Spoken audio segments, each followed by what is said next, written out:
everybody? Anthony here, 6skill-Mafia in Las Vegas at STLV58 Star Trek Convention 2024. I had a chance to sit down and speak with Barry Eldridge, the creative director at Factory Entertainment, where we discussed the Enterprise E, the Phoenix, the medical tricorder, and Dustbuster phaser from Star Trek The Next Generation. The links are in the description below, guys, so I recommend you guys definitely go check them out, man. And if you guys are new to the channel, go ahead and hit that like, subscribe if you enjoyed the content. Hey guys, we are live Star Trek Las Vegas 58 with Factory Entertainment. My man Barry, you guys came out swinging this year. Yeah, no word of a lie, totally accidentally we ended up with a little first contact theme going on. Hey, I see, I'm like, hey, wait a minute. On purpose, I promise. Yeah. It partly was inspired by the ships are what started it, and we were lucky enough to have John Eves, the great John Eves, on the booth as a guest, who's sadly not here today, but man, my inner 10-year-old, when I get to like hang out with John Eves, and I'm like, you're the guy that designed all those ships and all those things that I loved in this, and he's just the nicest guy, and he's like,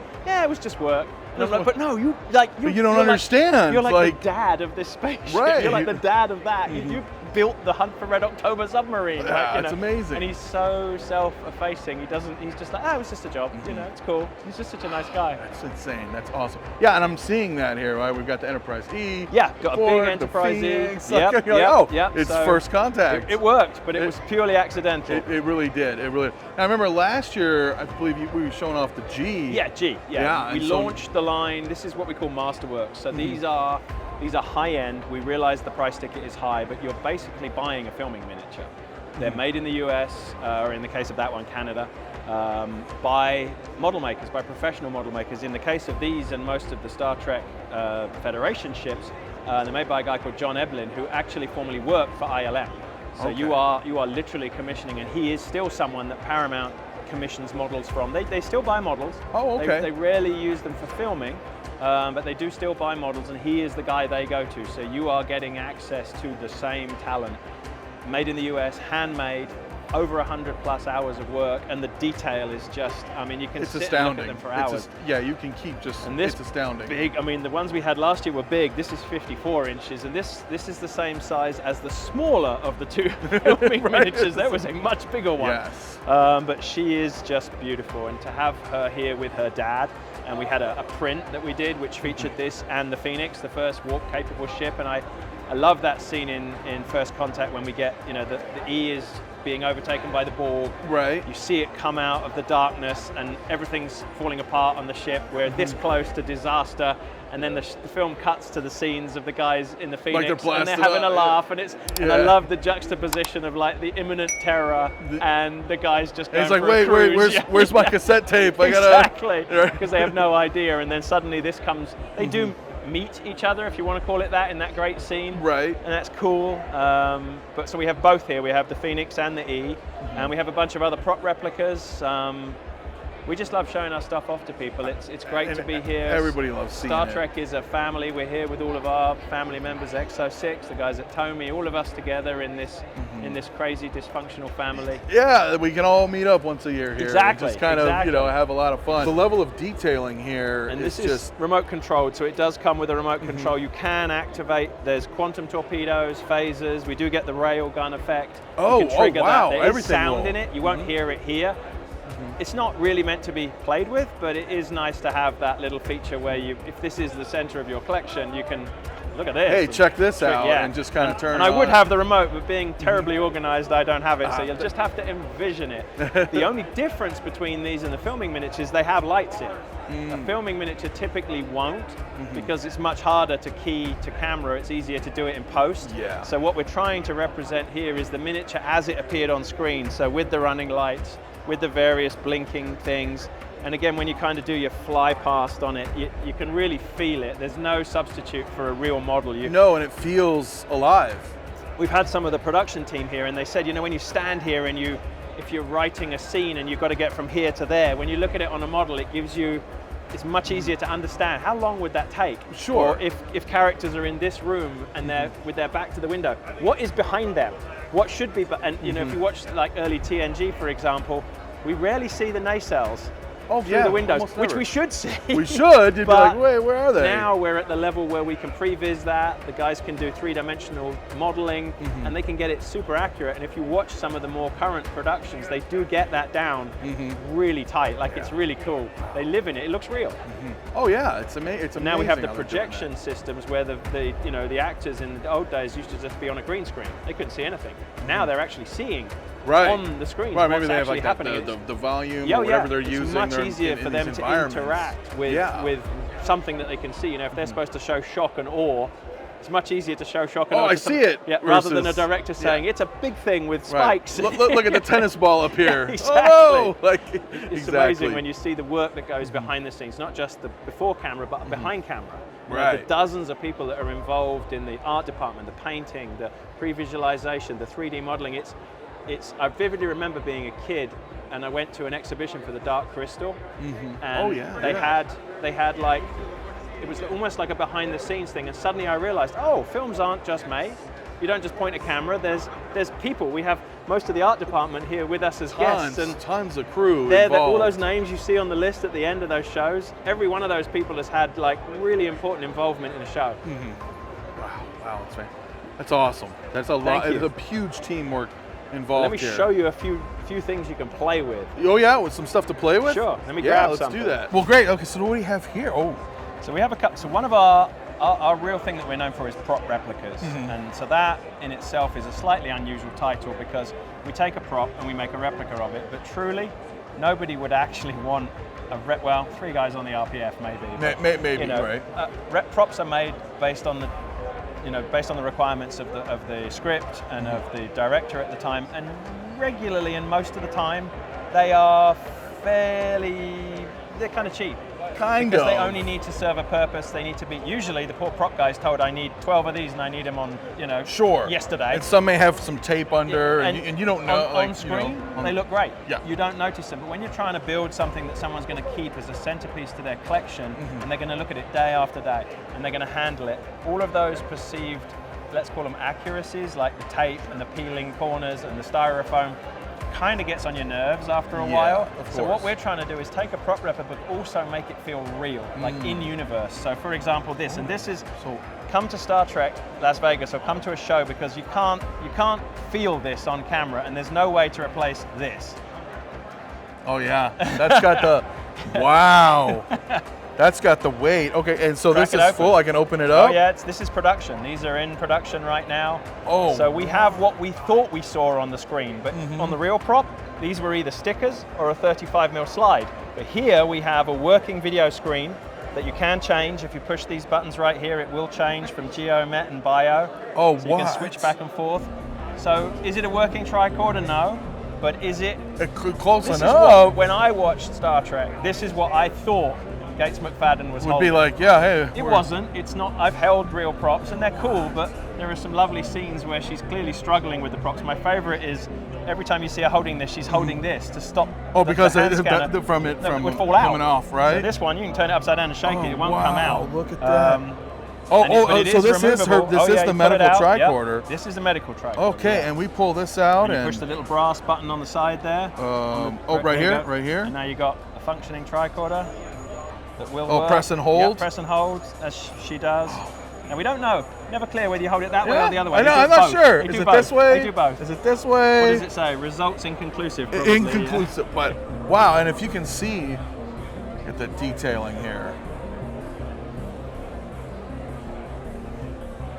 Yeah, they would never have this on set. They couldn't do it. It wasn't possible. No, it wasn't possible. And we had, the eagle-eyed viewers will be like, well, this isn't screen accurate. Well, no, it isn't, because on screen this was a 35mm slide. And a 35mm slide has a very specific proportion. We're only making 1,000 of these. They don't make a screen in that format. I can't make 1,000 screens. I have to buy like 50,000 of them. Oh, sure. And I can't do that, so I have to do the best I can. So sure, we've made some, what I think are sympathetic changes. We've also made the mechanism work better. It actually operates, the door makes the right noise. Oh, wow, yeah, you can hear the click. There's no delay. Previous replicas have had an issue where the noise starts halfway through the door. Yeah. And then there are just some simple choices. If we look at the light pattern here inside when you open it up, you can see here we've got a pattern that goes from right to left.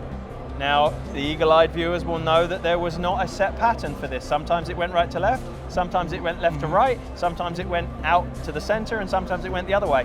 I just picked the one that I saw most often in most of the screen caps that I looked at, but there is no right definitive answer. With props, there tend to be at least half a dozen different props made, and especially with this was on camera for what, 3 seasons over the course of many years.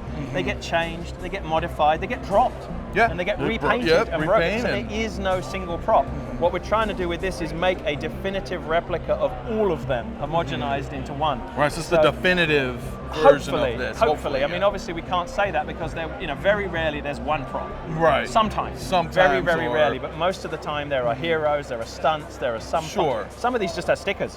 Yep. Didn't that have was lights. it. Nothing. Nope. Some of them we needed something quick. We need a scene. Yep. Yeah. Here we go. Or if you need, if you've got this budget requirement too. If you need 5 or 6 of these, you can't spend a lot of money. The Strange New Worlds phaser on the set of Strange New Worlds, they're about 7,000 to 8,000 Canadian dollars each. Oh, wow. So you're not going to be able to have a scene with 20 guys with phasers because it's too expensive. It's too expensive. Yeah. It's too expensive. All of our props are like this. So this is the Dustbuster. Again, Dustbuster was plastic. Feel this one, you'll feel it's all die-cast. Other way. Other way. There we go. Die-cast metal.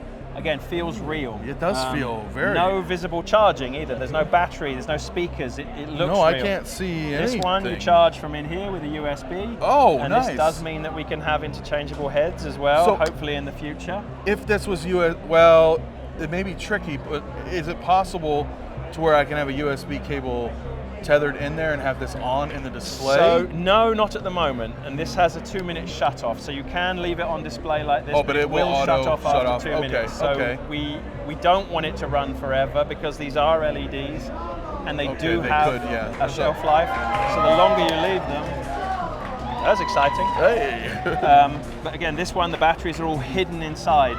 A lot of the props you see, they have wires running up the sleeve, or they have a backpack or some an type external. of, you can see. There's a great scene in the episode where 𝗣𝗘𝗥𝗢𝗢, it's the episode where Geordi is turning into the silicone Identity monster. Crisis? Yes. See, Say, come on, where are we at? Bad nerd credentials here. I failed. Yeah. He's the I got you. No.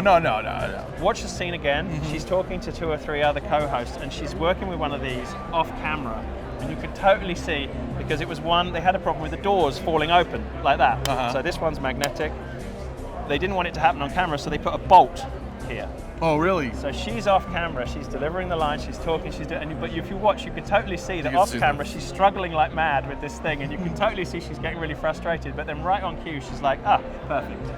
But because she couldn't look down, right. I always wonder why the director didn't yell cut and let her look. Fix it and kind of watch the scene. She struggles with it for a full minute. I'll have to double check that. Really That's hilarious. Wow, I did not know that. That's so funny. Wow. Whoa. All right, so we've got full Again, function. none of the props actually made any sounds, but so we're down to stun and then maximum start at settings. stun and then all the way up. You get 8 settings on that one, and at the higher settings you get single fire and continuous fire. I like this. this. You can melt a hole in a rock. You good. You good with this.